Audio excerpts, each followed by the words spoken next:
Halo semuanya, Assalamualaikum warahmatullahi wabarakatuh. Balik lagi dengan saya Anwar di A4 Otomotif. Kali ini informasi yang akan kita bagikan ke kalian adalah informasi yang sangat amat menarik buat kalian para pecinta SUV leather frame, atau pecinta mobil-mobil off-road, atau pecinta mobil-mobil yang bentukannya bongsor, arogan, galak, dan laki banget intinya. Nah, yang akan kita bahas kali ini adalah tentang si Toyota Land Cruiser 250. Penerus daripada si Toyota Land Cruiser Prado. Dan mobil ini adalah Fortuner versi paling mewah menurut saya. Kenapa bisa ada unsur Fortunernya? Kita bahas kali ini, so ikuti ulasan kita sampai selesai. Buat kalian yang baru ketemu channel kita, jangan lupa tekan tombol subscribe yang ada di bagian bawah, dan gambar jempol ke atas seperti ini, itu gratis dan membuat saya bahagia.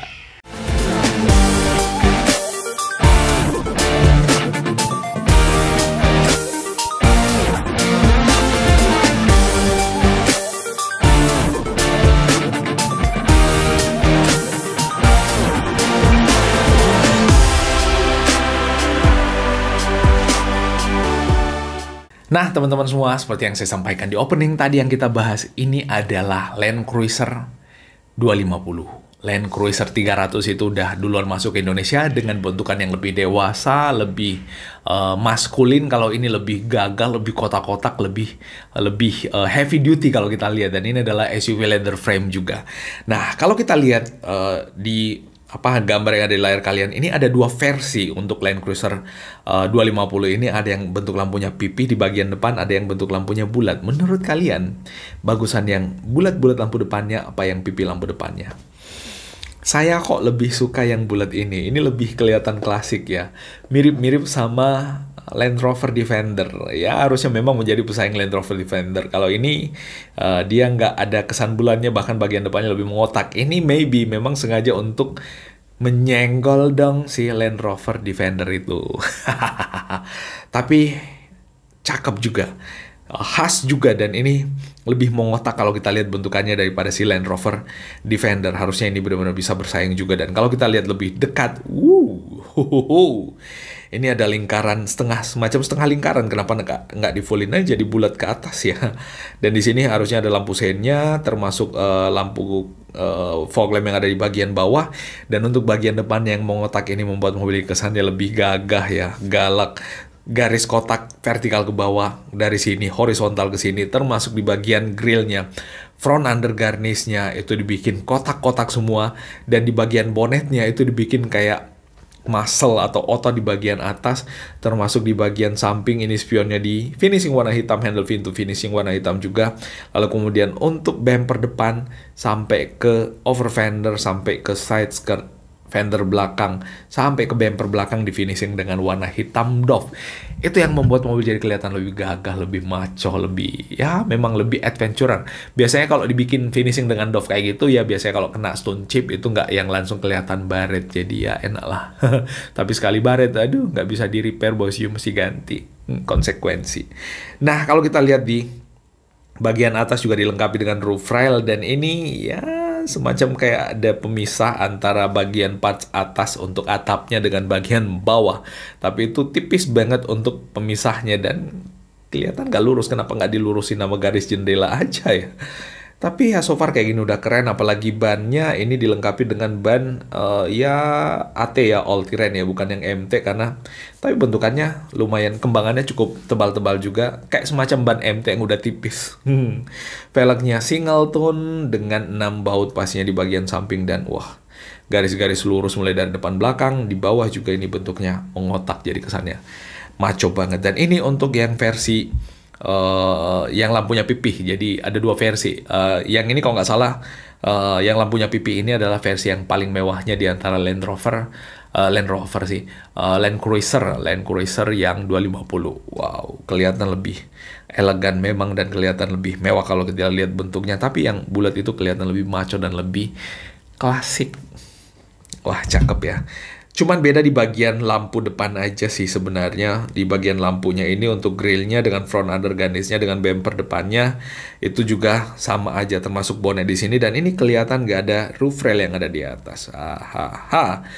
Finishing daripada si cover spionnya dengan handle pintunya dibikin sama dan ada footstep untuk yang ini termasuk side skirt di bagian samping. Garis bodinya sama dan ini warnanya warna silver. Keren. Nah, ini lampu depannya untuk yang bentuknya pipih kelihatan enak ya. Ini semacam kayak jubah lagi di bagian samping ini. Termasuk di bagian sebelah kanan juga sama. Ada lampu sen dan kalau kita lihat lampu depannya ada 3 proyektor di sini. Wah, keren banget. Toyotanya ini kelihatan kayak tulisan Toyota klasik ya. Kayak Toyota FJ zaman dulu ini. Aduh, yang di atas nih baru kelihatan kayak tulisan-tulisan Land Cruiser ala Toyota zaman sekarang. Ini perpaduan antara klasik dengan modern. Kalau si Land Cruiser 300 kan semua kelihatan modern ya. Kelihatan kayak mobil bapak-bapak, mobil pejabat, mobil yang berwibawa di aspal, tapi semacam kayak takut-takut masuk di off-road. Kalau ini enggak, mobil yang udah masuk off-road hajar, masuk dalam kota, wow kelihatan kayak pekerja keras. Laki banget ininya. Nah, untuk yang lampu bulat kayak gini, kelihatan banget ada semacam DRL juga di bagian samping. Jadi ini kayak semacam mata yang belok. Dan itu nggak full lingkaran sampai ke bagian atas. Jadi semacam kayak ada eyelinersnya juga di situ ya. Wah, mantep. Ini bonetnya kayak berotot banget untuk kap mesinnya. Dan ini untuk yang lampu pipih kelihatan kayak gini. Harusnya ini lampu sen, DRL. Di atas ternyata LED DRL di bagian bawah proyektor. Dan ini juga, wah. Mewah sih kalau kita lihat lampunya. Kalau yang bulat kan full lampunya kan sampai ke bawah. Kalau ini nggak di bagian atas saja nih bikin pipih. Menurut kalian gimana lebih bagus yang pipih seperti ini atau yang bulat? Kalau saya sih sekali lagi masih tetap yang bulat itu lebih klasik dan lebih enak dilihatnya. Iya nggak sih? Nah nih yang bulat, wah ini klasik tapi di tengahnya proyektor tapi cuma satu di bagian luarnya ini lampu DRL-nya dan di bagian dalam lampunya masih ada kebanggaan Land Cruiser. Ditulis Land Cruiser pula padahal di bagian luar itu udah kelihatan banget Land Cruiser. Ngapain di lampu kecil-kecil kayak gitu? Nggak mungkin orang perhatiin buat dibaca itu Land Cruiser. Atau ya siapa tahu lampu ini adalah common parts dari mobil yang lain, tapi ini diproduksi untuk Land Cruiser makanya ditulis Land Cruiser di situ. Tapi biasanya nggak pakai nama, pakai nomor parts. Yang lebih tahu tuliskan di kolom komentar yang di bawah. Bantu kita bosku. Nah, kayak gitu, tapi waduh saya lebih suka yang ini. Lebih klasik, lebih manis, lebih menarik. Untuk bagian belakangnya, ini kurang lebih sama, ada tulisan Land Cruiser di bagian sini, di tengahnya lagi, tapi ini biasanya ditutupin plat number, dan ada pencahayaan untuk plat numbernya. Untuk lampu belakangnya juga kelihatan kotak memisah di sini, dan harusnya ini adalah lampu mundur di bagian sini, dan termasuk lampu sen di bagian ujung pinggirnya. Dan untuk bumper belakangnya kelihatan menonjol juga ke belakang. Apa ya?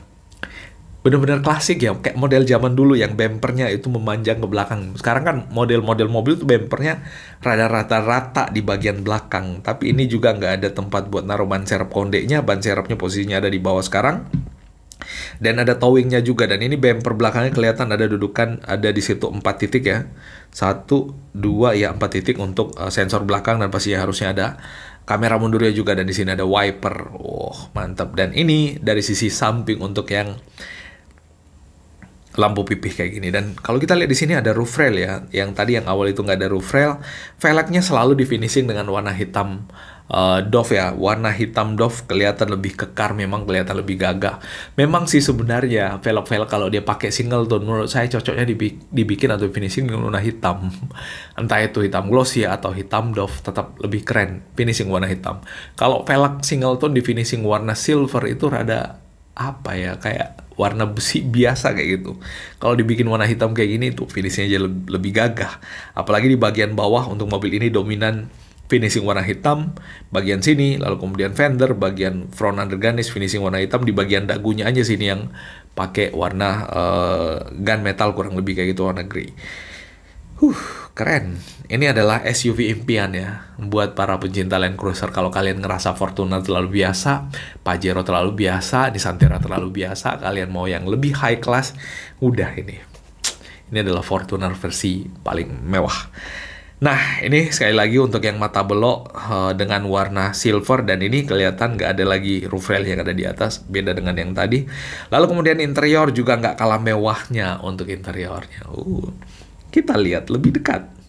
Ini harusnya soft touch untuk finishingnya di bagian atas juga, dan ini cluster meternya, head unitnya ukurannya cukup besar juga, di situ menampilkan maps, dan untuk setirnya juga beda bos, bentuknya kotak kayak gitu untuk bagian kiri kanannya, dan di bagian cluster meternya di bagian dalam speedometernya itu menggunakan digital, digital bos yuk. Transmisinya otomatis, ada locker ya di bagian bawah sini untuk 4x4-nya, ada mode berkendara. Lalu kemudian di situ ada stability control, ada electric parking brake-nya, stop engine button, ada banyak sekali instrumen AC di sini, ada colokan buat charging pastinya. Lalu kemudian di sini ada cup holder, dan di setirnya harusnya mobil ini juga dilengkapi dengan cruise control, dan kelihatan di situ tonjolan kecil ada pedal shifter. Jadi even ini transmisi matic dengan pedal shifter, kita tetap bisa ngerasain akselerasi manual ala mobil matic. Tapi ya sekali lagi ya, menurut saya mobil matic yang dimanualkan itu masih tetap lebih lemot daripada mobil manual aslinya. Buat saya yang pecinta mobil manual ya seperti itu. Buat yang pecinta mobil matic ya nggak apa-apa. Masing-masing kita berbeda, itu nggak ada masalah. Nah, kalau kita lihat untuk joknya, dia di finishing dengan material yang fabric kayak gitu, bukan yang kulit. Oh iya, untuk bagian dudukannya, tapi pinggirnya itu menggunakan material kulit juga. Ada tweeter di situ, dan ada pegangan atau grip di pilarnya, dan ini lubang-lubang AC, kisi-kisi AC-nya beda sama Toyota yang lain. Dibikin kayak turbin pesawat kayak gitu. Nah, ini lebih luas lagi kelihatannya. Armrest-nya besar sekali bosku, dan di bagian belakang bisa ngatur AC tersendiri, dan ini armrest-nya pasti nyaman. Biasanya buka dari sini bisa, dibuka dari sini juga. Dua arah untuk tempat bukaannya, jadi enak, kiri kanan bisa mengakses.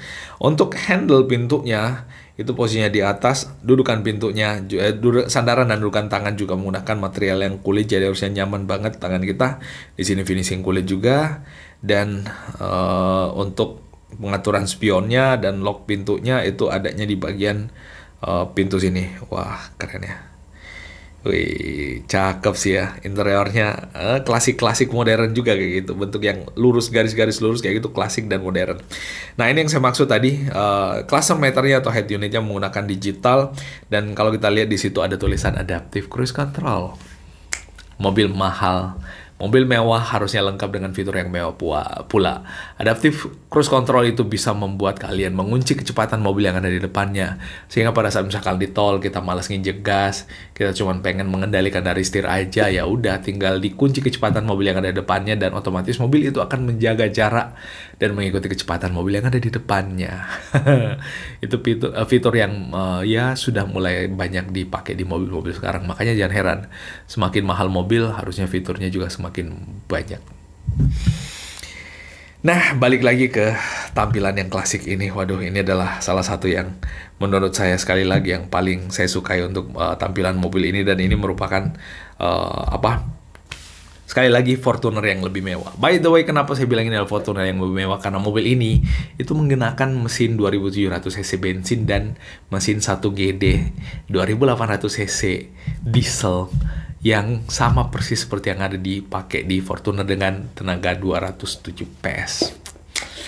Mesinnya pakai Fortuner sama kayak Prado sebelumnya, juga mesinnya pakai mesin yang sama yang ada di Fortuner. Nah, itu yang membuat mobil ini menurut saya adalah Fortuner versi paling mewah, karena ya mobil itu intinya di mesinnya sebenarnya. Kalau menurut saya selebihnya, kalau misalkan fiturnya lebih mewah, ya itu hal yang gift menurut saya, dan pastinya menarik untuk melihat mobil ini berkeliaran di jalanan Indonesia.